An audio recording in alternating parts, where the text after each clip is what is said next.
I think it's awfully hard to put into words one's sense of appreciation for one's creator.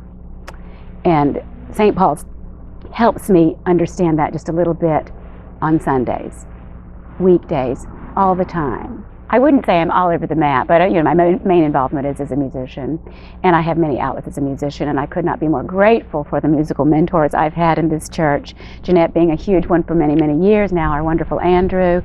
We are just so fortunate as musicians. So that aside, I have to say I derive tremendous pleasure out of being a dishwasher on Wednesday nights.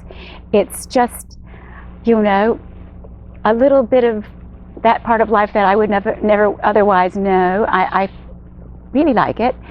I was a Sunday school teacher here for 20 years, of course, and I fully enjoyed every aspect of that.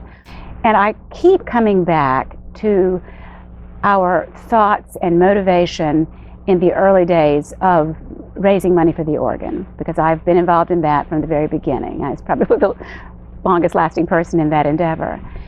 And trying to convince ourselves and anyone around us of why we need something seemingly so why. And I look at Greenville as a place that can sort of constantly remind the world and society in general that one's central core of downtown is really the most vital part of any society. And we're lucky here in the fact that the river's not going anywhere, the university's not going anywhere, and essentially our downtown is not going anywhere because that's where the legal center is. So St. Paul sits in the middle of all of that. And so we are in a strategic position to remind the world that our churches are viable, and it's not a church that's become a museum. So many downtown churches in so many communities in our country and abroad have become not the spiritual center as they used to be in the olden days. And I think that St. Paul's gets to continue to do that because of many wonderful reasons.